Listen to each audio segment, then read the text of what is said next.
What's up, Michigan State fans? This is Hugo Quest, and we're back for another episode of the Michigan State Spartans Insider Podcast. Now, our podcast for Thursday, July 2nd, 2026. Going over football with you guys today. More so, we're going to talk some video games with you guys today because, again, the new edition of the college football video game, EA Sports, it's now College Football 27, is set to come out soon.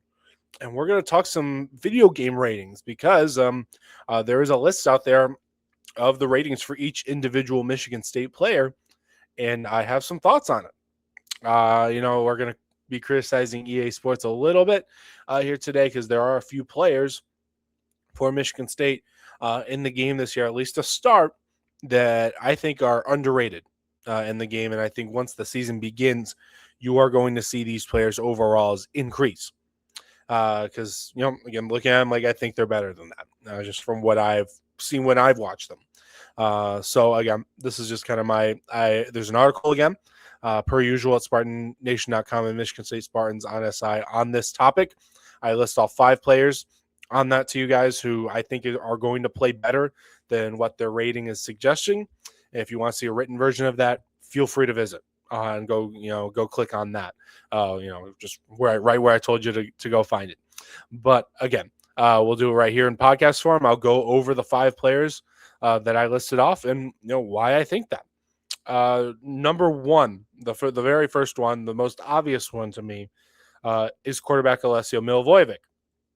He is just a 75 overall in this game, just a 75 overall.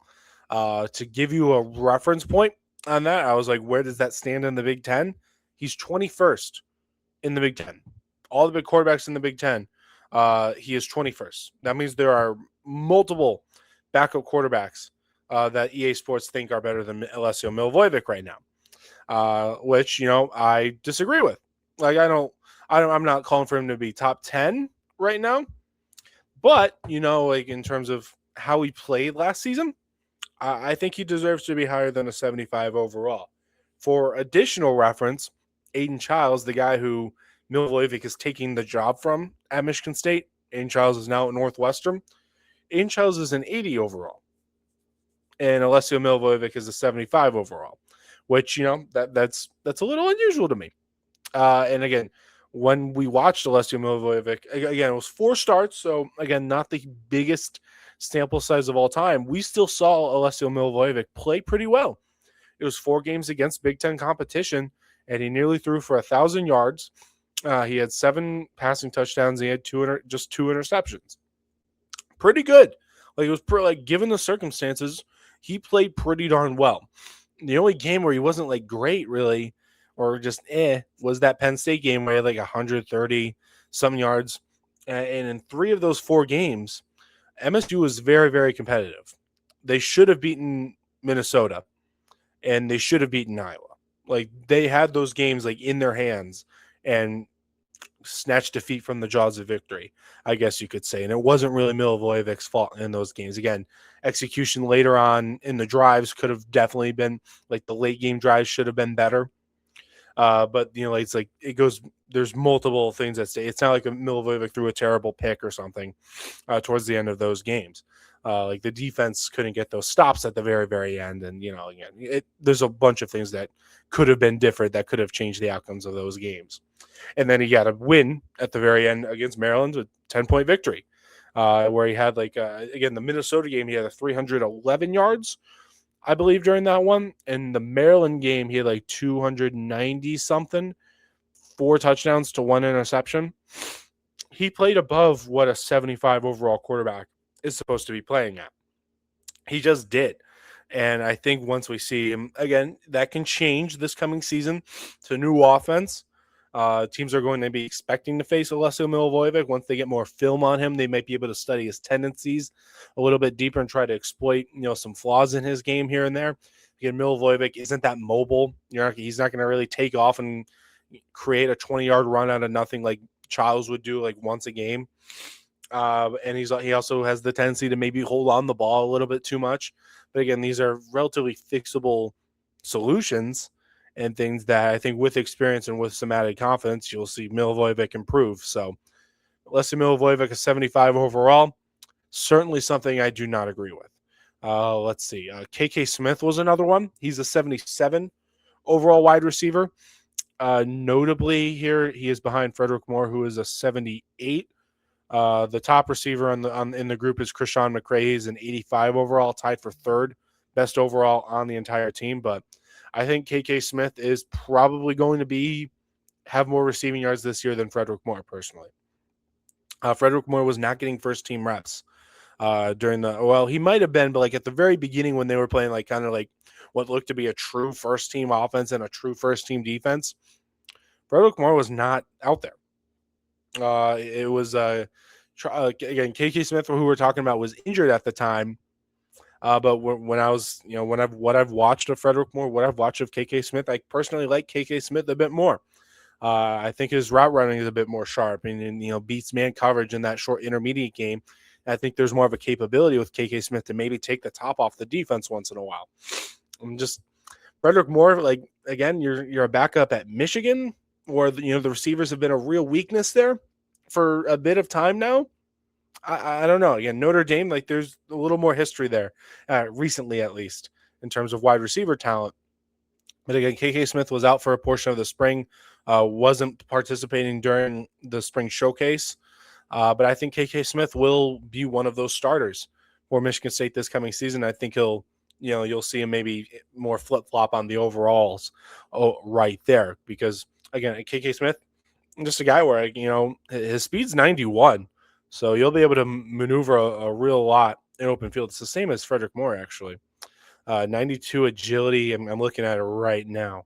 But again, KK Smith is a guy who I think is going to be one of the starters in this wide receiver core right now. But like Charles Taplin was getting first team reps during the spring instead of Frederick Moore at the beginning of the spring showcase. Again, I wasn't totally looking at the depth chart the entire time during that one, but I was at the very beginning.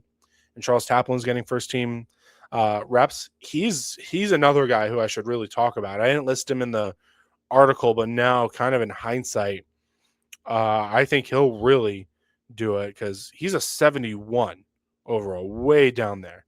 He's behind a bunch of guys who I think, should, like, again, I'm trying to look through find the wide receiver. Like Braylon Collier is a 75, but what seemed to be coming out of the spring ball, Chaplin's closer to getting playing time than Collier right now. So again, we'll have to see how things go in the fall, but Chaplin's another guy to watch. 71 overall. He might get a bump in that with how things seem to be going during the spring. So again, fall, we'll see how things shift around a little bit. I think they don't generally let the media watch any parts of practice during the fall camp, but we'll have to see, and we'll see what the coaches say during that. But again, those are two more right there. Another one here. Two of the rush ends I think are underrated. Kenny Soares is one of them. He is a 75 overall, and Anelu Lafele is a 73 overall. Both of those I think are low. Soares, for one, is one of the most productive guys that MSU got in the transfer portal, just period. Any position. What is a bit interesting is that he is shifting positions a little bit, so like that can impact your overall. But Soares had 80 tackles last season at NC State. He's the only guy in this roster that has played for Pat Fitzgerald before. They overlapped during Soares' true freshman year at Northwestern. I believe he stayed another 2. It was a redshirt year for Soares, but he got in a couple of games or maybe like one game. But then he stayed at Northwestern 2 more seasons. Had a year at NC State, and now is at Michigan State. But Soares had 80 tackles last season. He was second on his team in that. Had I think 4 tackles for a loss and half a sack, so he's not known as a kind of a true pass rusher. But he is kind of going into more of a pass rushing role here at Michigan State. But because, again, you have Jordan Hall already at middle linebacker. You have Deion Crawford probably next to him. So this is a way to get Soares onto the field right now at Michigan State, is to kind of put him at the edge. And I think you'll see him a lot in those more – he'll probably be the main guy, the every down kind of guy who you can turn to when you need someone who can either defend the run, help set the edge on the weak side, and also be able to get to the passer when they drop back and pass. So I think you'll see a lot of Soares this coming season. And again, 75 seems low. There was a site where I looked back, like, what was he at NC State? I think it said he was a 77. So he's going down 2 overalls, even though he had a pretty good season at NC State. So that was a bit of a surprise for me. Anel Lefele, he was pretty. I really liked what I saw from him last season at Michigan State. He only got 60 something snaps. He was kind of your pass rush specialist. Not like he was barely coming. Like I think it was like 50 or something of those snaps that he got into the game. It was a passing play. So he's like, it's more like a 3rd and long, 2nd and long type of thing where he's going to be on the field. But he was effective when he was on the field. Had 2 sacks and a forced fumble, when he got his playing time. And again, the limited amount of snaps is because he got hurt in the 5th game of the year against Nebraska. And he was kind of like the emerging young talent of that defense before he got hurt. It was a foot injury, kept him out for the rest of the year. And if he can stay healthy, he can be one of your best pass rushers this coming season. He could lead the team in sacks for all I know. And again, 73 overall seems a little bit low. And, again, he's still younger. It's his redshirt sophomore year. It's his 3rd year of college football. Didn't play as a true freshman at Wisconsin, comes here. Looks pretty good. The motor with Lefele's off the charts. Like you can feel the energy almost when he comes onto the field. Again, doesn't seem like a 75 overall guy to me, but I kind of get it, with the limited amount of snaps that he's actually had in his college career.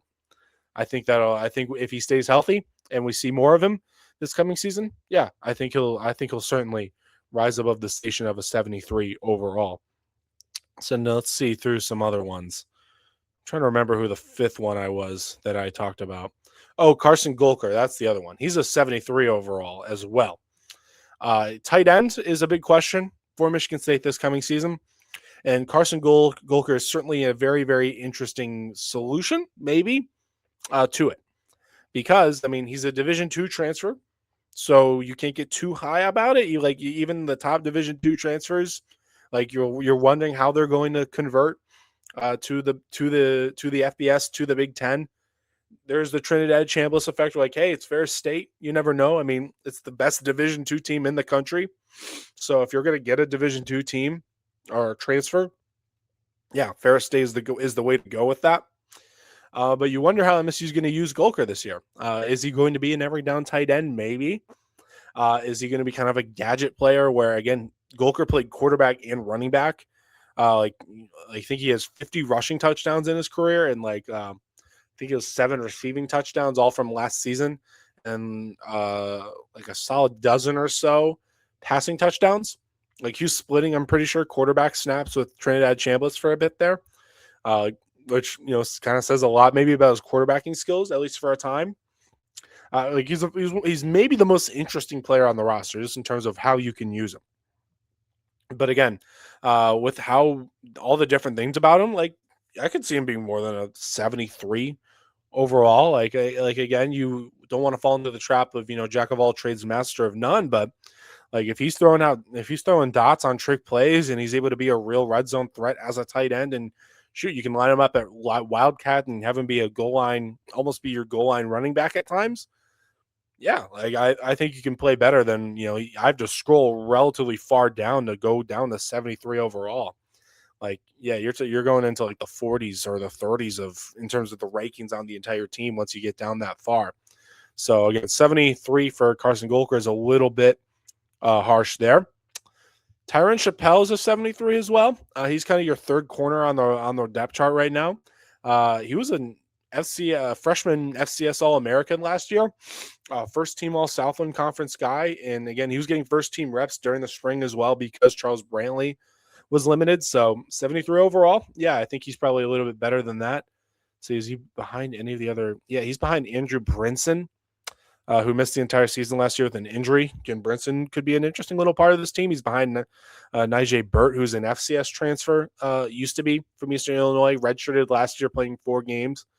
Chappelle seems to be ahead of him right now on the depth chart. So he's another guy who can probably play above that. But yeah, those are kind of the big ones that I think, can rise above their own stations right now. I'm trying to see if there's any other glaring ones. But as I'm scrolling through it right now, you can't really see my screen, but I'm going through every. Jane Savory at 71. That seems maybe a little bit low. Again, limited sample size, so I'm not going to say EA stinks or anything right now, but I think he can play above that. But yeah, those seems to be the main ones right now. Brady Pretzlaff as a 67 overall is pretty harsh, though. I thought he was okay when he played, but we haven't seen too much of him. But yeah, he's one of the lowest rated guys on the team. That's a little harsh right there. But yeah, that is kind of the main stuff I wanted to hit right there. But again, game's about to come out. I think it actually is kind of coming out on Thursday if you've got like the whatever membership they're selling, but it's coming out soon. I pre-ordered the game. I like to play it a little bit here and there, but hey, those are the main overall things that I kind of have some questions about right now. But for the most part, if you want to I'll just read off the top 10, I guess, right now. You're the best player on the team according to EA is Cam Edwards, the running back, 90 overall, transferred from UConn. I remember I had a UConn dynasty a couple of years ago. I'm going off topic a little bit, but I really liked using Cam Edwards, so I was actually really excited when they got him from the portal for almost that reason. Jordan Hall's next at an 86 overall. Charles Brantley, 85. Krishan McCray, 85. Punter Reese Dakin, 84. Left tackle Ben Morosky, 83. Ben Roberts, defensive tackle, 83. Right tackle Connor Moore, 83. Deion Crawford's an 82. Nakai Martinez is an 81. Trey Bell's an 81. Also, running out the 80s is you have running back Jaswin Patterson at an 80. So, hey, Michigan State in a video game. So, hey, there'll be some fun. There'll probably be some dynasty mode playing for me going on right now and in a couple of days. But yeah, that's all I've got for you guys today. Once again, there's an article at Michigan State Spartans on SI and SpartanNation.com. There'll be another podcast on Friday that'll wrap up the week for us, and then it's 4th of July weekend. Go enjoy the fireworks and spend some good time with your families. Have some hot dogs and some burgers. Have a great day, everyone. Once again, though, I'm Joe Katsika, and I'll see you guys around.